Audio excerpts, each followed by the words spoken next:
Hello and welcome to the BYU Family History Library webinar series. We're glad you could join us today.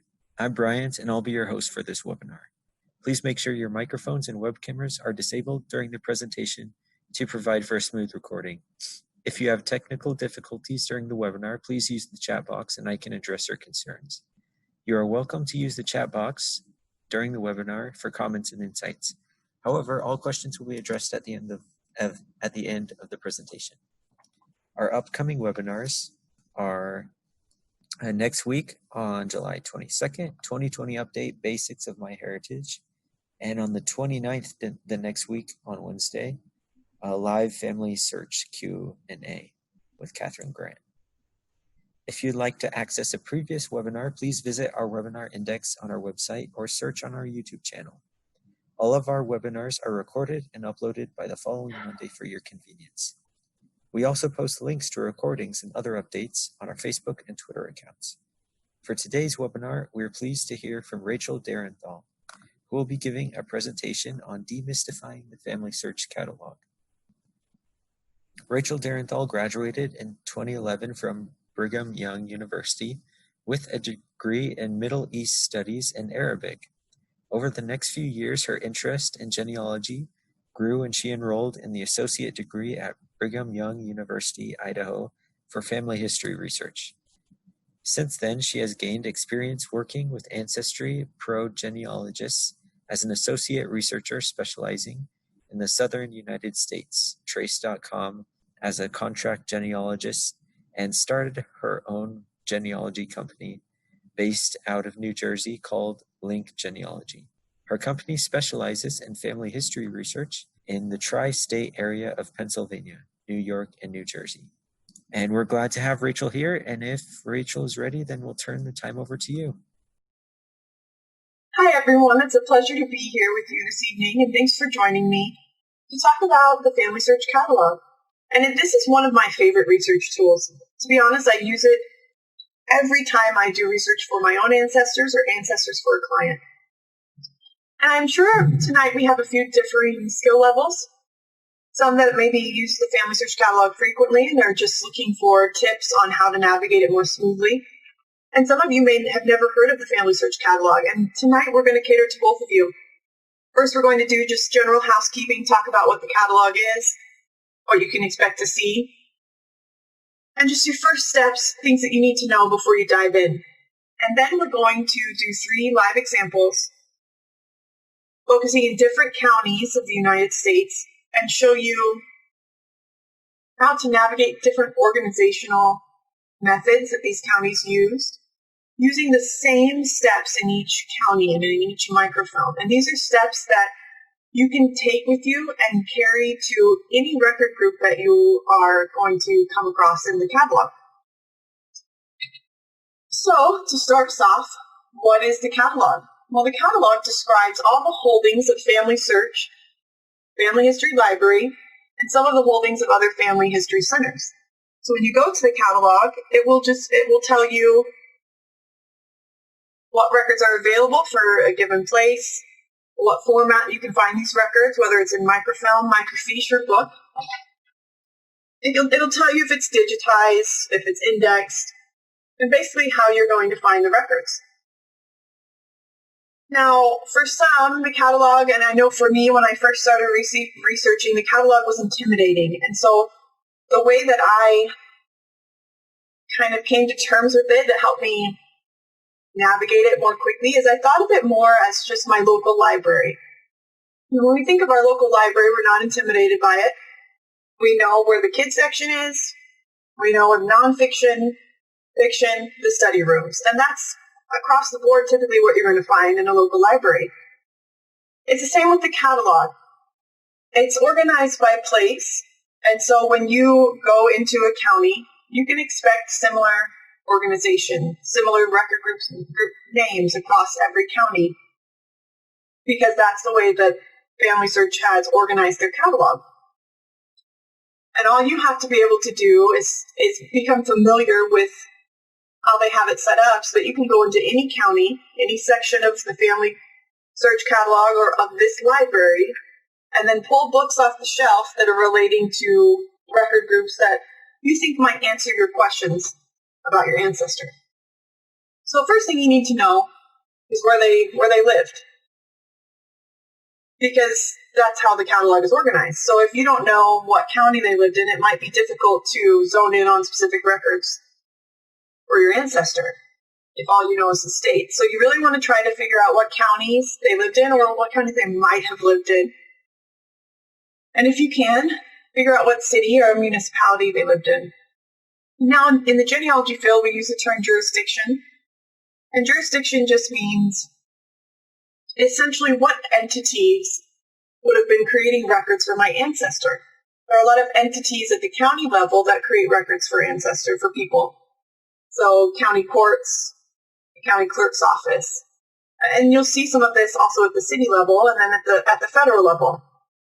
And so you just want to be, you just want to be familiar with what records you're looking for and what entities might have created those records. If it's a death certificate, are you looking at the state, depending on the time period, or are you looking at the county clerk's office that would have created those records for you? So once you know the place, you then need to become a little bit familiar with what records will answer your question. So what record do you want to find? Are you in a time period, let's say, when you would have had civil births, deaths, and marriages recorded, like 1800s? Early to mid 1800s, are you looking in that area? Then you want to look for probate records, or essentially wills or estate records. So you need to be a little bit familiar with record groups and what records will answer your questions. So when you come to the catalog, this is the home page of the catalog. You'll see you have a few different ways right here to filter. We're going to use the place function today. I find this to be the easiest because I can go directly to the county and see all of the records that the county holds. And this is useful because there are often records, even if it's a county I'm relatively familiar with, there are records that I didn't know existed that might answer questions for me. And so going by the place option and going by the county will help you to get a better sense of what to expect. These are some of the symbols that you should expect to see. So the first one over here on the left, this just means the records are digitized and indexed. This means they are digitized but not indexed. Digitized but locked, so you will need to go to a family history center or affiliate center or library. This means they're on microfilm or microfiche. And I'll show you where in the catalog you can see where that microfilm is located, but most of them will be at the Family History Library in Salt Lake City. So let's dive into some examples. So we're going to go to 3 different counties today: Covington County's records, Scott County, and Jackson County. And the first one is an interesting case that I worked on, and it's for the Howell family in Covington County, Alabama. And we had their pension record, his pension record from his service in the Mexican War. And we know from the pension that Nancy Howell died in 1906. Now, Covington County had an unfortunate experience, multiple unfortunate experiences, where the county courthouse burned down 3 times between 1840 and 1900, and then also had a flood. So I wasn't able to find the land records that I wanted that were indicated in the pension file or a will for Nancy Howell's husband. Also did not find a will for Nancy Howell. And so I thought, well, sometimes maybe they never created them. That's a possibility as well. But sometimes later, children maybe had part of the estate, and maybe they had their record, they had the estate probated, or their children's children. And so I'm looking at later dates after 1906 to see if I can find J.E.J. Howell and kind of correlate any land that he might have had with the pension record. I'm also interested in knowing his exact death date, and so I'm going to look to see if the probate records have that information, and then just see what else it tells me, see what else these records tell me. So let's go ahead and dive in and check out what the catalog has for Covington County, Alabama. So I'm starting on that page, but let me just show you how you get to the catalog.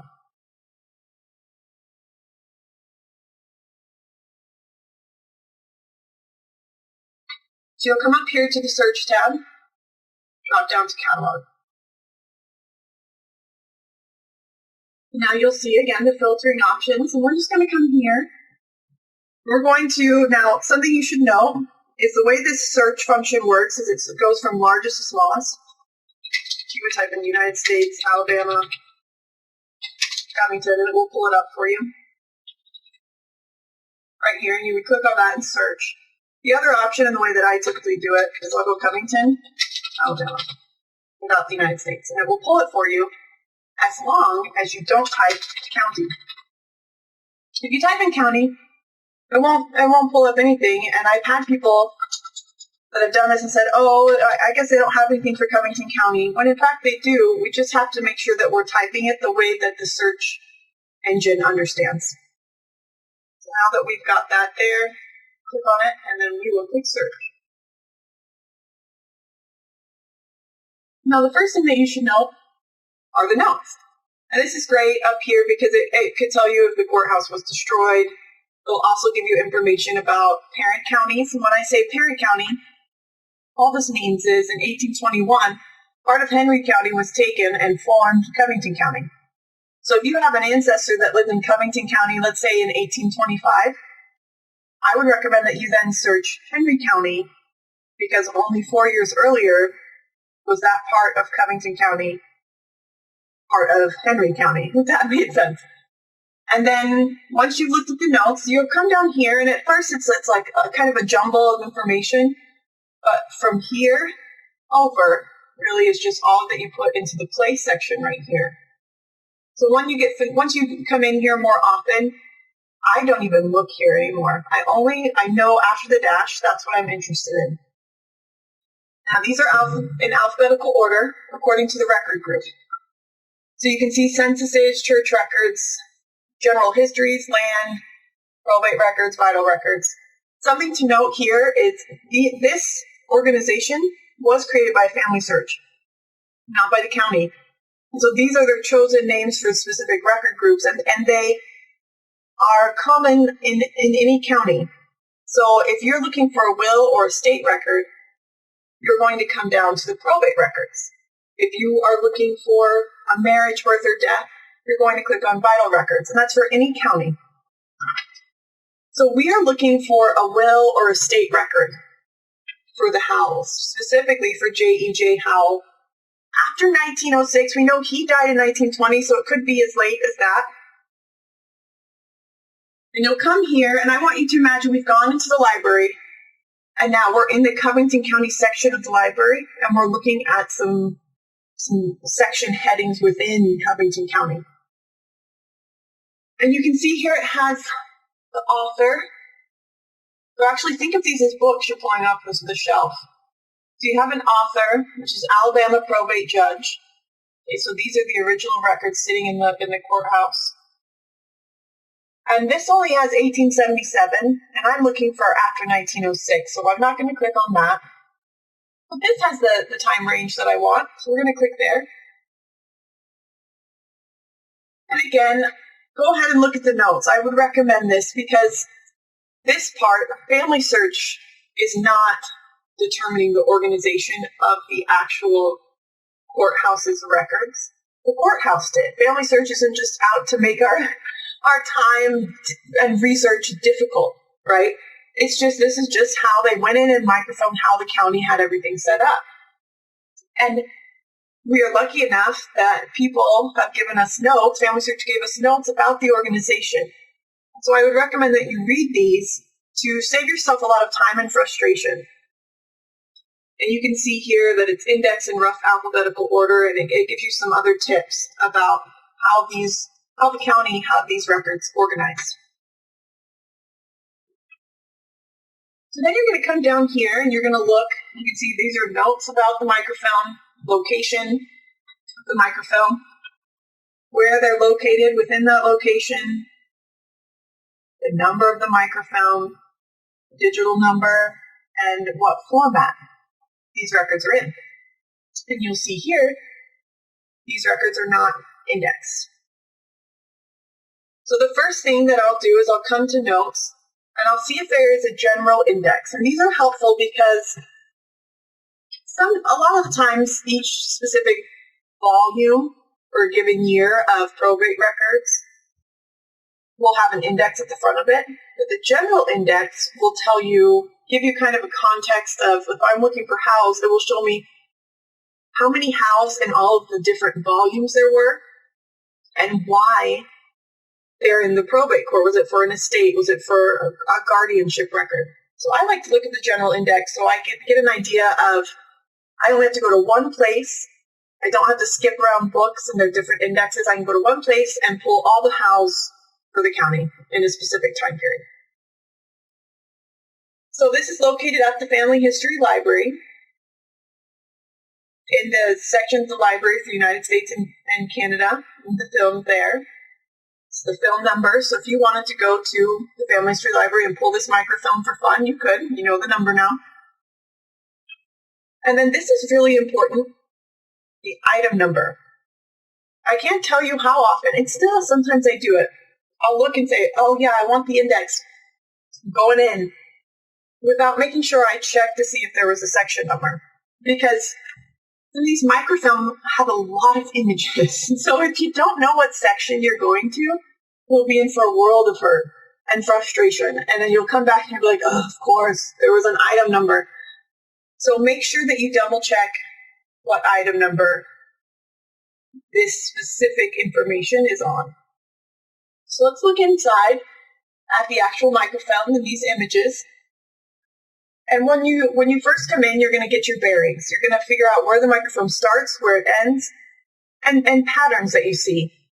So here's where the microfilm starts. You get the microfilm number, some intro pages, and for a little bit of information. Section 1, this means item 1. And then this is the front cover of the book, the actual book that's sitting in the county courthouse. So we have section 1 here, but we need section 3. So here's what I like to do. To make this easier so I'm not scrolling only at, what is this, 10 across, I go as small as I can. It'll get me there faster. But you don't really have to be able to read it, except for the number. You just need to be able to tell if it's a 1, 2, or 3.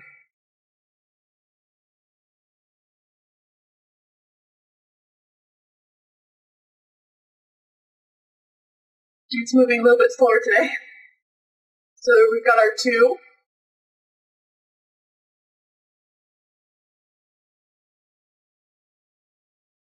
We're looking for 3. There we go. So that is section 3, and that's where we want to start. Now, something to note. Let's go ahead and look. So it's cool to see these, and this is what you would see in the actual courthouse, or these books. And they're big. They're typically very large, like the size of my torso. And they're fun to handle if you go to a county archive that will let you. But something to know about these books is these counties are purchasing pre-printed books for their indexes. And it depends on who they purchase from that will determine what style of indexing. And so you do want to, before you just start looking, I used to do that when I was a fresh researcher. I would just like, oh, it's an index, so it's alphabetical order. I can do this. But they're not, all indexes are not created equal. They're not created the same. And so the first thing that I recommend you do is you go to the very first page of the index and see if there's an index key, which is what you have right here. So if we zoom in on this, just to give you an idea, you can see it says first letter of a surname. So this is not their given name. We're looking at surnames. We're looking for Howell. I see this going to D. Maybe on the next page we'll get some more information. And it looks like that is not the case. It's just starting with A. So I imagine this whole section will just be the names A through D, surnames. And then we'll see another page that looks like this. That should, hopefully, have H's. So what I'm going to do is I'm going to go back out. I will zoom in just a little bit. And to know if you're losing our place, just look for the yellow box. That will show you where you're at. I am looking for an image similar to this. There's blank space here and a column of writing. You'll see that isn't the case with any of these, because I imagine that we're going to get another index key for the next set of surnames. If you look here, that looks very similar, without having to be zoomed in and going page by page. And again, we're looking at Howell. H-O-W, it's on page 67. So here's where a little bit of math comes in. So you right now, looking at this image, you're on image number 642. But we need to go to page 67. So you see, those don't correlate. And here's how you get around that. So this is page 1 of this section of the index. You need to go to page 67. So I'm going to add, and to note, there is only one page per image. Sometimes, often, you'll get 2 pages per image. But this one's just 1 page per image. So I'm going to add 67, 643. Let's put in 700. And that got me very close. It looks like there might be some pages off. There might be something that we're not aware of. You saw that one from 59 to 61, so there's some funky organization happening, maybe pages missing. So we've got a few 61s, 65,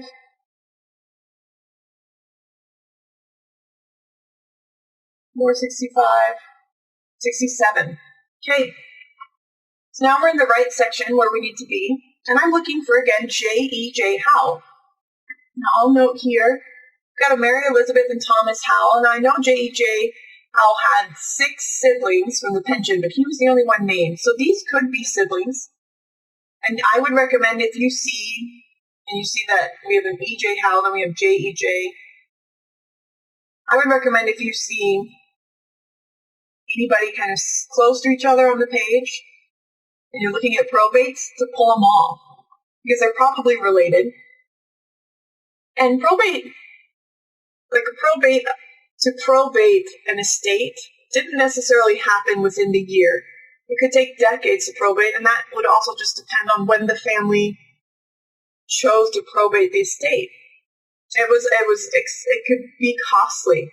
And I know for a fact from the pension that this family wasn't well off. And so it could be decades after Nancy's death or J.E.J. Howell's death that we even see a probate record, if we see one. But for our purposes today, we're just going to pull one record to show you what it looks like. And I'm going to pull this E.J. Howell just to demonstrate that sometimes you'll look in an index and you won't have the exact spelling that you're expecting to see. But if it's close, check it out. And as you see when we go into the record says J.E.J. Howell. And so imagine yourself as the county clerk or the court clerk who's just creating this index, looking at records. I am sure I would make mistakes because we're human. And so don't get set on one way of spelling a name. This is actually something that I do for my own research. If I'm having a hard time finding a family, I'll go to my 7-year-old and I say, okay, I'm going to say this name to you, spell it. Or I'll do it to my 5-year-old or someone, and I'll see what they're thinking of and phonetically how they're coming up with names. Because sometimes it's hard for me to think, how might somebody who's doing just spelling phonetically spell this? And so this is close enough for me, and we're going to take a look at it. So E.J. Howell, this is an estate record. It's in volume 4. And it looks like he's got different areas of this volume where he's mentioned. And we're going to look at page 289 to 290. We're going to come back out here, and we're just going to see if FamilySearch has book 4 digitized. I've had it happen to me where I'm looking in the index, I'm getting excited, I found the family, but FamilySearch only has index to volume 2, and I need volume 7. I said index, I meant digitized to volume 2, and I needed volume 7. And so in that scenario, then I'm calling the author of these records, or the county clerk's office, or the county courthouse, whoever houses the records. I'm giving them a call to see how I can access them. For this case, looks like FamilySearch does have volume 4, gives us a date range of 1920 to 1925. So we're probably looking not at Nancy Howell's death, but around J.E.J. Howell's death, which occurred around 1920. We're also looking at item 2. And let's go ahead, and as we keep those things in mind, we'll go into the records. Okay, so here we've got item 1. We're going to come up here and make it small again, looking for item 1.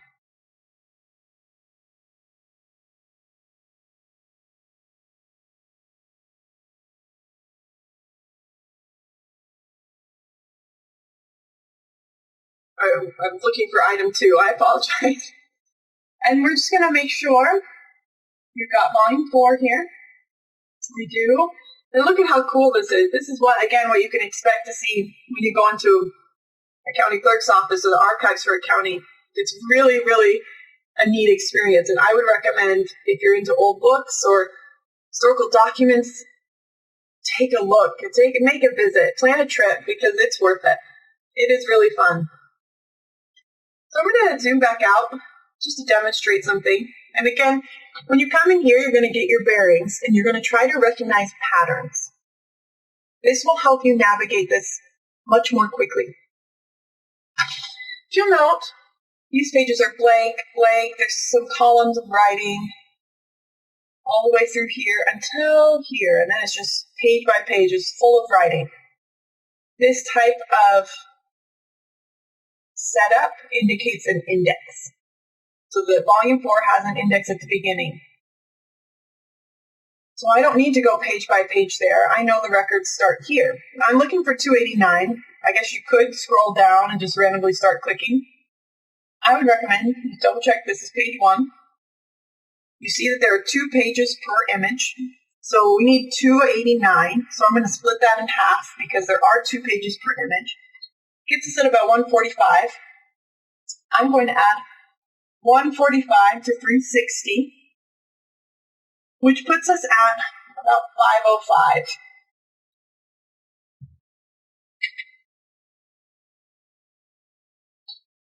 All right, so there we are. We're at 289. Again, get your bearings. Understand, try to, at least for a second, to see how the county had these records organized. You'll know just some patterns. You see the state of Alabama Covington County Probate Court, and you'll see that a few times, which could indicate that we're looking at different cases, maybe at different items of a case. It looks like this is for the same person, Samantha A. Hicks, Samantha A. Hicks, Samantha A. Hicks. But then you have this right here, I imagine indicating a page break. And then we have J.E.J. Howell. And remember, it was E.J. Howell in the index, but it's close enough that it was worth looking at. We've got Mrs. Elizabeth A. Howell, who represents J.E.J. Howell, and now this is where we get the good stuff, right? We're in these records. We just took all that time to find them, although it honestly wasn't that long, even though we were going slower. 15 minutes to find this. Now, if you didn't have a death certificate, which commonly in the South, you're not going to see death certificates regularly put into the county before this time period, 1930, 1940s for some states. And so if you're looking for a death certificate and you can't find it, or they weren't created at that time, or people still didn't comply with the law to register those deaths, you can come to the probate records and you might find his actual or her actual death date. So it says, he departed this life at Red Level, Alabama on or about the 16th day of April, 1922, leaving no last will or testament. Okay, so this is not a will. These are just estate records, administration records. And then it goes on to give you a little bit more information. So he was seized and possessed of real and personal estate. He worth about $6,000. These little details, they might seem unimportant, but let's say that there were 3 J.E.J. Howells or something like John Howell in the county about the same age according to census records. If you were trying to differentiate between them and everything else was kind of similar, but you knew that your person was the poor person and another John Howell was a little bit more wealthy according to census records, and let's say this said $30,000 for his estate, you would say, this is probably not my guy. So that those little details can help you get clues as to whether or not this is for your ancestor. Now, here's my favorite part of this record, and this was a really special find. I'd seen this family in census records before his death in 1920, and I knew they had a daughter named Mary. What I didn't know, and what you'll see here, is Mary Elizabeth Howell, adopted daughter of said decedent, a minor 14 years. I had no idea she was adopted, and I probably never would have unless I'd looked at this record. Now, will this record pull for me in FamilySearch just on your general record search? No, not yet, because it's not indexed. So these are the things that you're going to want. This is why I recommend you just go to the catalog and look at the county. Look at the record groups that have birth, marriages, deaths, probate, whatever it is you are wanting to find, and see if they have unindexed records that you can search through. Because you'll find gems. I almost always find something for an ancestor when I do this type of search in the catalog. So it's just really rewarding. That's why I'm excited to be here with you to just share with you how to do it. And hopefully it will open up more records for you and more information and stories and details for your ancestors. So again, we're going to come up here looking at our next example in Scott County, Illinois. In terms of the catalog, put in Scott.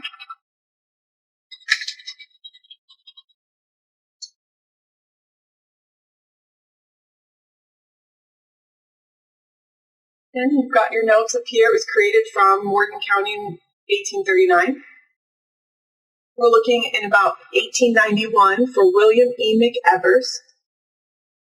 We're looking for a marriage. We got that date based off of information in the census. And we know that his wife's name is Maggie. But we don't know her last name. So, because it's 1891 that we're looking, we're not really interested in this right now for purposes of finding our marriage record, but it's good to know. And remember, you won't see a marriage record group. It will be under vital records. Now, Scott County has a few more, you could say books, if we're going with that metaphor still, that discuss marriages. And I'd like to give you a tip. If you can, you look at author, look for authors that say the county. The county is the author. Because those will be the actual records held at the county. Will typically be your original records. That will give you a lot more context than, let's say, this is an author and this is a person who would have gone and abstracted these records for you. And they'll be under just marriage license records. If I had to choose, and I had the original records available, I would choose this first because I can get more from the context of the record itself. So we're going to go there. That I should have slowed down, but this is the same thing that you would have seen on that page. I'm clicking on marriage licenses 1867 to 1927. And that fits my time range. I'm looking for 1891. Now, I've chosen Scott County. When I first started digging into this county and researching an individual, these were not indexed. And so I think it's just important, though, that you see how it looks when they are indexed, places you can search if they're indexed. But also, this county is particularly difficult to navigate. And so I wanted to show it to you because you're going to run across other counties like this that are not indexed. And I want you to be able to feel confident in your abilities to take these steps and navigate them, whether they're indexed or not. So the first thing you're going to do is look up here, look at the notes.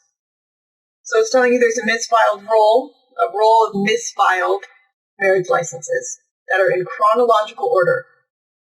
It is about as large as the alphabetical roles. So you've got a bunch of alphabetical roles, then you have misfiled roles that are not in alphabetical order, but chronological order. So that's important to know. So if you're coming down here, don't start looking for alphabetized by surname. You're going to look chronologically. And I would come here if you're not finding your ancestor up here. So the last name is McEvers, and you're going to come here, and the first thing you're going to do is say, now how is this organized? You look at the notes and you'll say, are these volume numbers or what's happening? You'll look and note this is the name. So Ernest James Street. So it's by surname O to the surname Street. We want McEvers, so we're going to go to K through N, 1867 to 1914. Always double check the date range. Make sure it still covers your 1891 or whatever date you're looking for. You'll note there's no item number. So we're going to start at the very beginning. You click on the camera icon.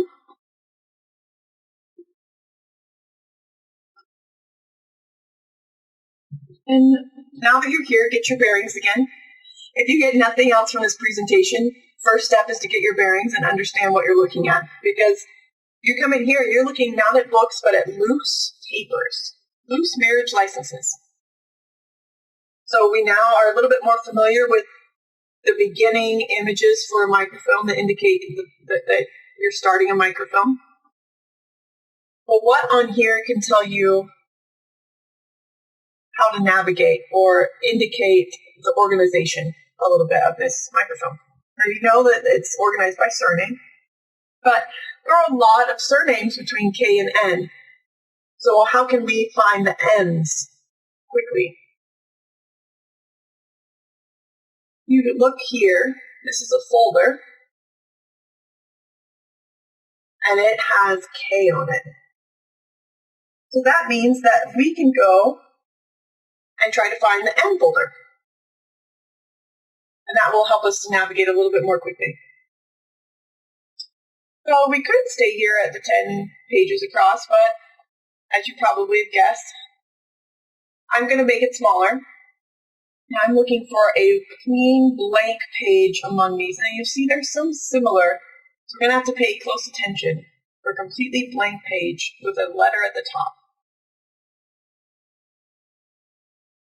Look here, make sure we didn't skip L. Okay, that is L. Come back out and we're looking for M.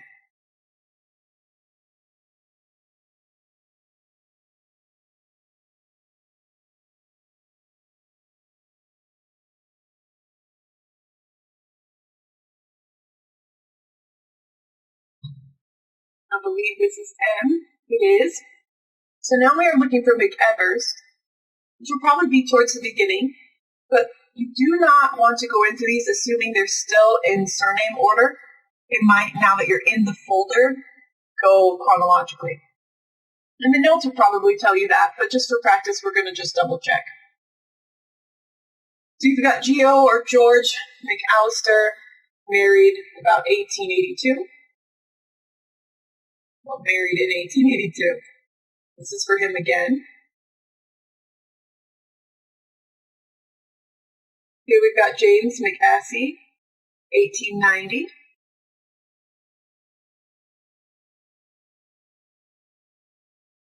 Not too far. Okay, and then you've got McBride, 1879. So these are still in alphabetical order. They haven't switched to chronological.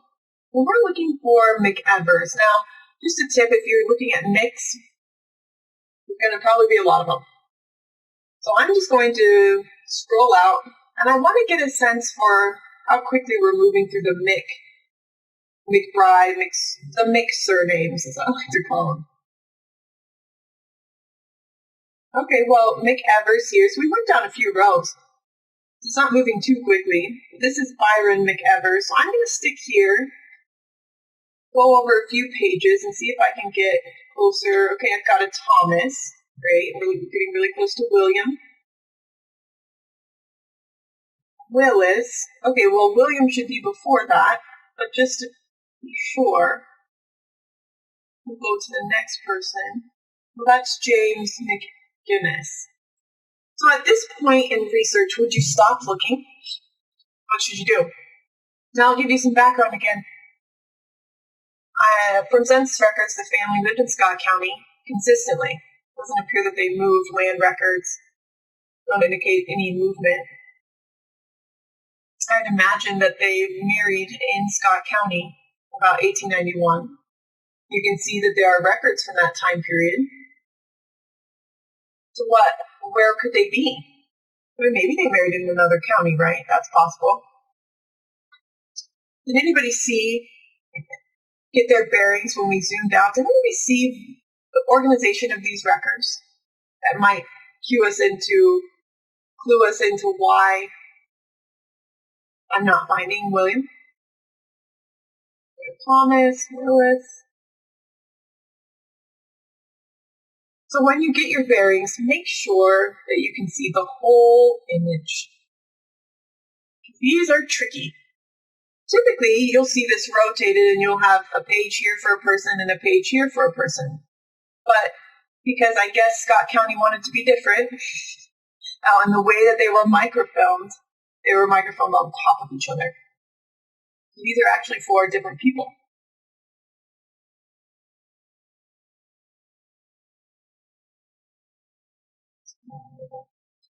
So we've got Maggie or Margie. She goes by Maggie typically. William E. McEvers, and we've got her last name, Loving. Now, if you have an ancestor, Scott County in 1891 in Illinois, you are blessed that they married around this time because you typically don't see this much information on marriage licenses until later in the 1900s. In 1891, that's incredible. You're very lucky to get all of this information. You've got where Maggie was born, specifically where she was born, her parents' names, William's parents' names, their ages, where he was born. You'll see he's 34, she's 16. So you can probably be fairly confident that this is her maiden name and not another married name because of her age. You can come over here and it will tell you, who married them. That's something to look for. Especially if it tells you if it was like a minister of the gospel of the Methodist Church or another church, because that can indicate where you might look for church records. Now, something to note with marriages, just as a general research tip, there are a lot of different records created at a marriage event. You'll have the license application, you'll have the marriage license itself, you might have a separate certificate. And if there are minors getting married, you will have some sort of authorization from their legal guardian saying, or parents, saying, I give permission for him or her to marry. Now, whether or not the county still has those on file, that depends on the county. Scott County does. And they are actually located, and I'll show you after I show you this record where you can find them in the catalog. But they're not in that marriage licenses one that we clicked on. They're in a different area.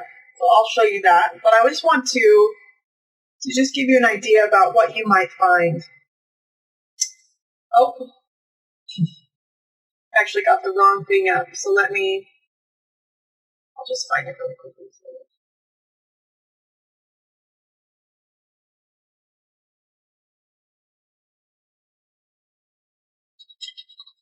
Actually, this will be good. So I can show you how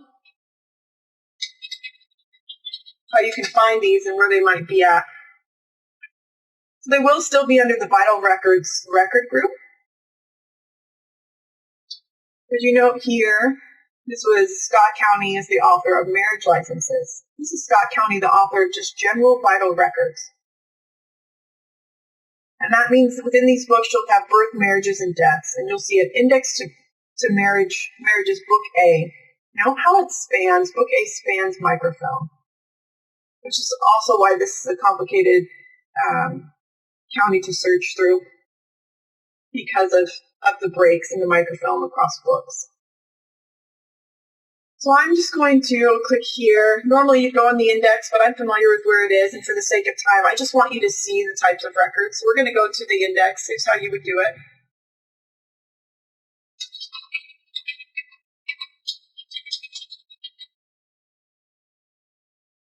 Now we'll type in 1891, 1891. And compare to this image. This is the image that you would find if you went through the catalog the traditional way.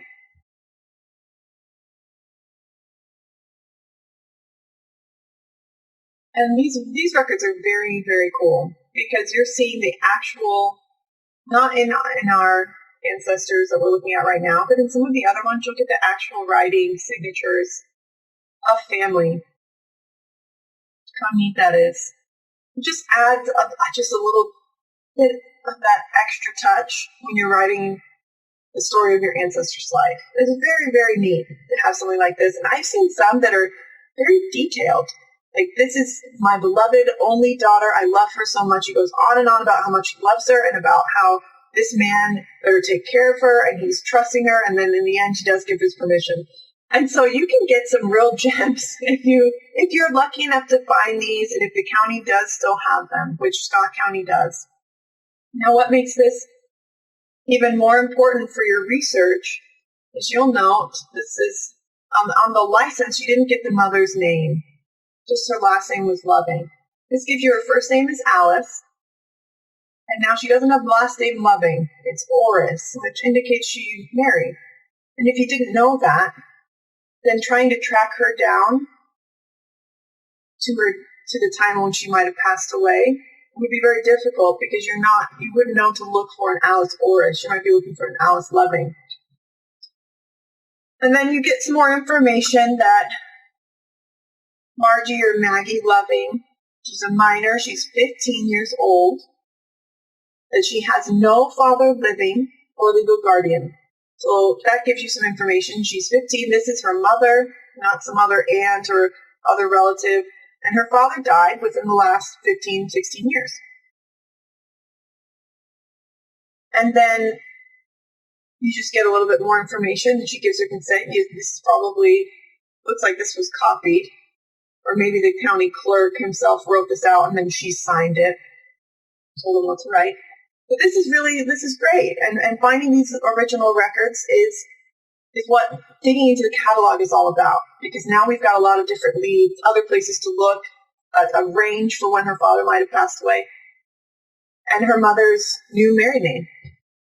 Okay, so let's move on to our last example, which is for Ann Parsons, who died about 1886 in Jackson County, Michigan. She was born in England. And I'm going to take you through the regular search function on FamilySearch, the one that most of you are familiar with, have used before, because I want to emphasize that even if you're pulling records that way, index records, you're still going to want to know how to navigate the catalog in the way that we've just gone over. So let's go to the regular search function. We are typing in Ann Parsons. She was born in England. She died in Jackson. You can put county in this section. 1886.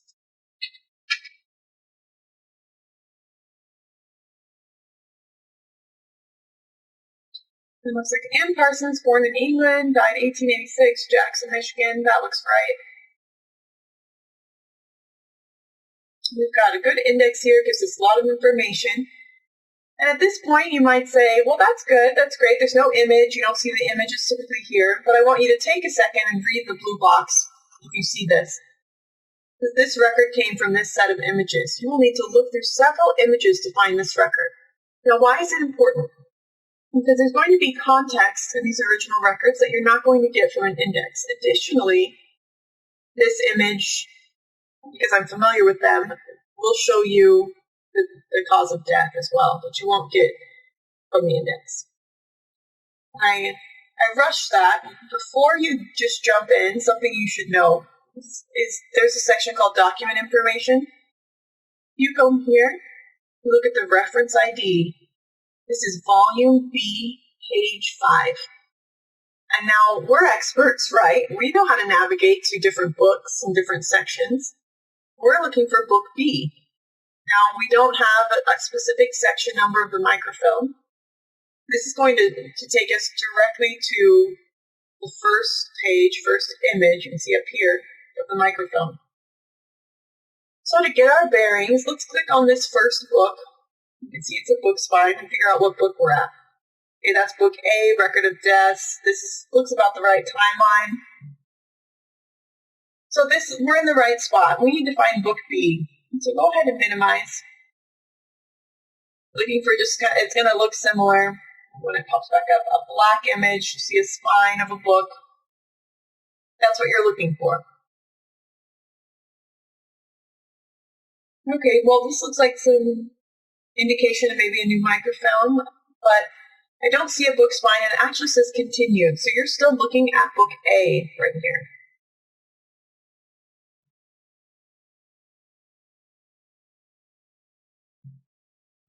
Okay, that says the end of that.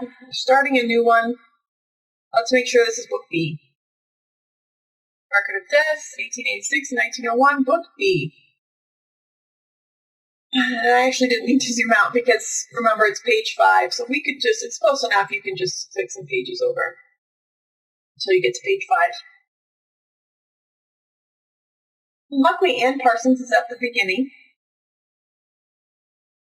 We have the same information we got in the index, except here, cause of death was consumption, so it's just those little details that can make the story of your ancestor more special, more meaningful to people that read it if you were to write it up. Fortunately, her parents are not given here, but we know that they were from England as well. So that's great. We've got a little bit of more detail here.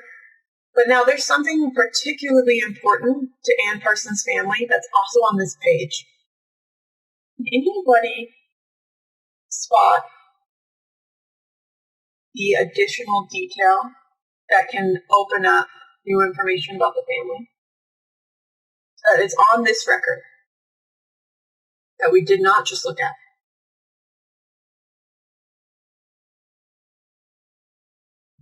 You look here, you have got a ditto mark under Ann Parsons. So that's another person named Ann Parsons, right under our ancestor. Just right there, my research alarm bells are going off. Ding, ding, ding, ding, that's something I should look at, right? Now let's look and see when they died. Okay, they died 3 days before Ann Parsons. Okay, interesting. She's only 2. Parsons is 34. Same name. And I have a feeling you guys are already kind of going along the same line of thinking that I am. She died of brain fever, born in Michigan, and then her mother was Ann Parsons. Father, George Parsons. And I know from census records that Ann was married to George. What does this tell you? This tells you that Ann Parsons likely had a daughter named Ann Parsons. This is likely her daughter. Very, very likely.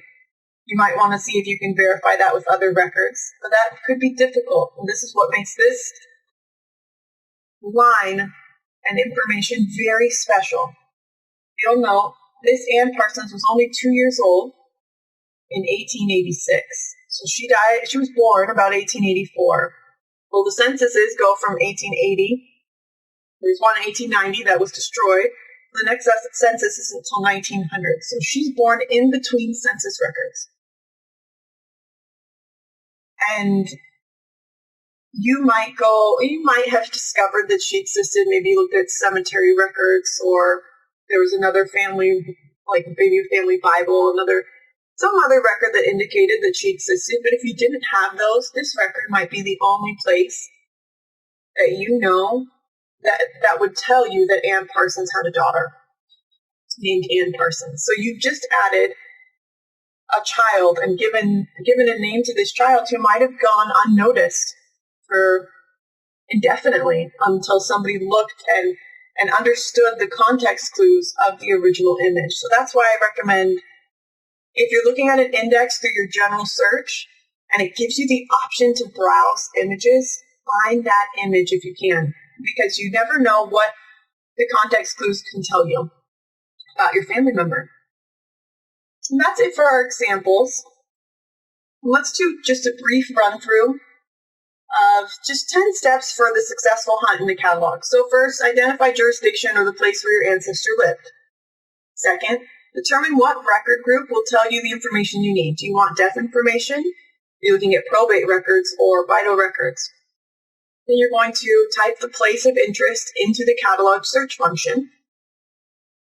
You'll look at available record groups and identify the ones that you're interested in, such as probate, vital record. And then you'll get your bearings.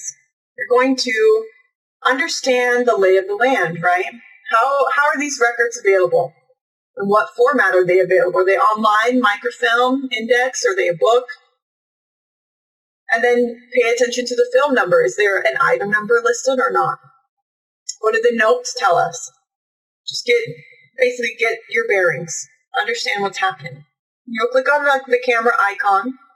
It'll jump into microfilm land, and you'll get, again, your bearings. How is this organized? Are there folders? Is it by book?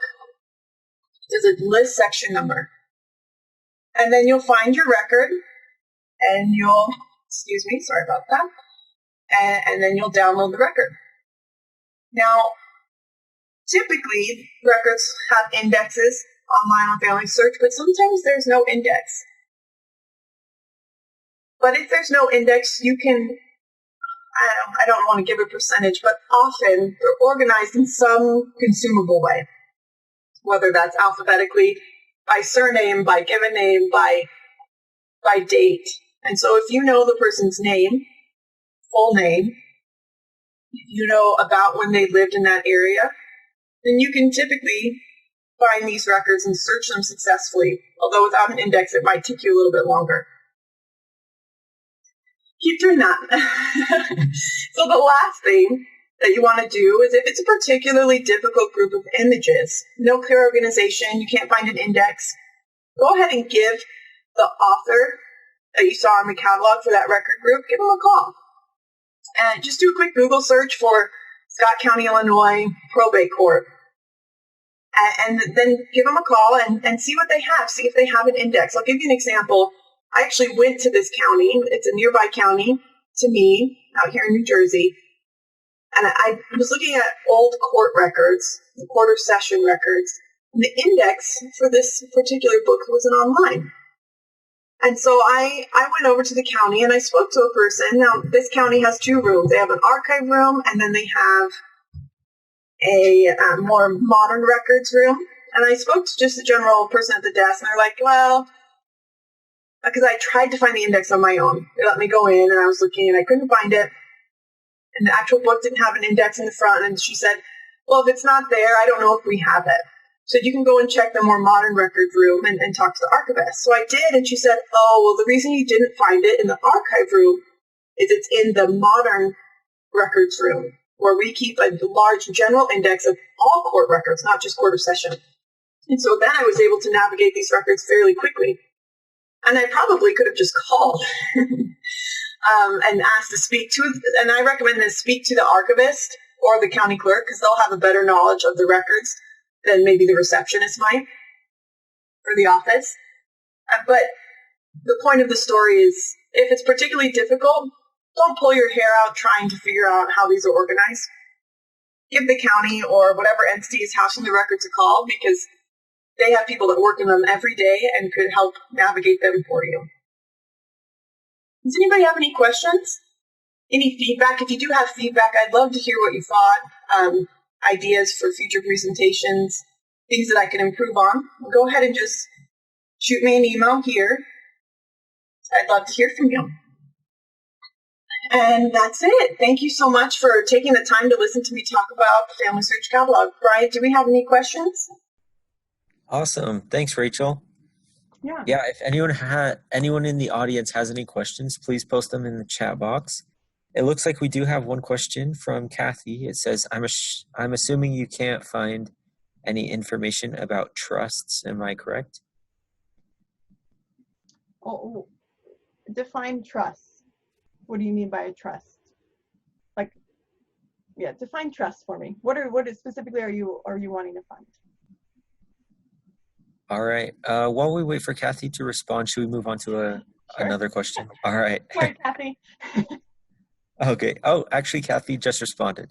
Some Great. people have a will and others have a trust, she said. Okay. And maybe I'm not as familiar with the terminology as I should be. Typically, if you're going to go into probate records, what you'll see is you can see really anything that deals with the estate that the person might have had, real or personal property. And so I'm not sure if I'm understanding the term trust, and maybe I know it by a different name. It's very possible that what you're looking for will be sitting in the probate records of that county. And so I would just, if they have a general index for all probate records, go ahead and look at that index and see if you see the surname in there. And then it can identify, maybe if it's dealing with a trust, it might identify it as that. And give that a look over and see. That would be my advice to you. It sounds like it probably will be in the probate records. Whether it's digitized or not, I couldn't say for that county, but I would give that a search. Awesome. Thanks, Rachel. The next question says, it's from Peggy. It says, great presentation. Where would you find divorce documents? You know, it depends. It depends on the state too. It depends on the rules. So like New Jersey, you're not going to find divorces. They're sitting in different court and they're locked down. I think it's a similar thing with New York. So it would depend. If you go into the county page though, you'll see some places have divorces listed. And so you can dig in there. If you're not seeing them there, I would just do a quick Google search on historical records, divorces, and see how the court system is set up in the state. Because sometimes it depends on the laws and the regulations of the state and whether or not you'll be able to see a divorce and how locked down those records are. Great.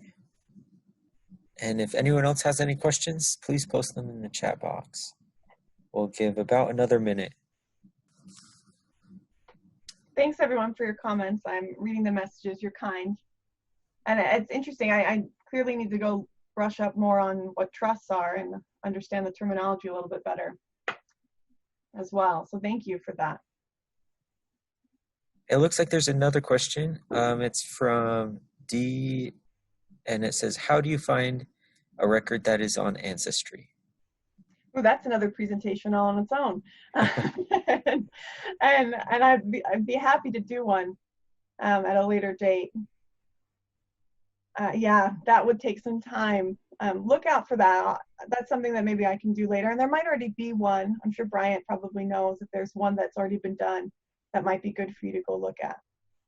Yeah, I'm sure there's quite a few webinars on Ancestry.com. There's actually one, I think, next week. That's a 2020 update with James Tanner. So join us next week, and he'll go over the basics of Ancestry.com. Great. And yeah, maybe Rachel could give us another webinar in the future on that. Sure. Perhaps dive a little bit deeper. One other question from Jones. It says, are probate records only from when the husband dies? No, definitely not. And within probate, you'll find a slew of different people relating to an estate, guardianship records as well of individuals. And you can get I've seen guardianship records when the mom passes away and the husband is given guardianship. That's rare. You won't see that as much. And that was a specific instance where the maternal grandfather was giving the children land, and so it went through the probate court and guardianship records. But if the wife dies, and this also depends on the time period that you're talking, but in this time period that we were looking at, if the wife dies and she can create a will, and you'll see that. You'll see it more often if she dies after the husband dies. Any other questions? Great. Oh, looks like we have one more from Kathy. It says, how do you find institutional census records? I'm guessing what are you referring to, like if they're in an orphanage or if they're in like a mental institution, hospital, maybe? Is that what we're talking about? Okay, perfect. You know, in my experience, if I'm just looking at census records and I'm looking up those people, I see them, it'll pull them up and it looks like every other census, and we'll pull them up in just 1860 census, 1870. If you know their name and you look them up, I've seen them personally in there under just the general federal census. And somebody else might have more information on that, but in my experience, you'll find them. If you just go on Ancestry or FamilySearch, you'll see them. Like I've found individuals that were in orphanages or in prisons, most recently in a New Jersey prison, just in the 1940 census. No worries, Kathy. I'm ready Great. for it. I'm learning. Yeah, we'll give about 10 more seconds for any other questions. Yeah, Frank is right. Mental might be different. I've seen hospitals though, and I wonder, depending on the time period, the terminology, hospital could also be a mental institution and hold those inmates or patients there. Great. Well, if that is all the questions, thanks so much, Rachel, for joining us, for giving this awesome presentation. It was fun. I'm happy to be with you all tonight. Great. Yeah. And we'll hope to see you in future webinars as well. Okay, perfect. Well, hope you guys have a great night. Thank you. Yep. Everyone have a great night. And don't forget to join us for our webinar next week. Let me just put up the slide for it. Next week on the 22nd, same time, Wednesday, 5:30 p.m. And that'll be 2020 Update Basics of My Heritage. Hope to see you next time and have a great day.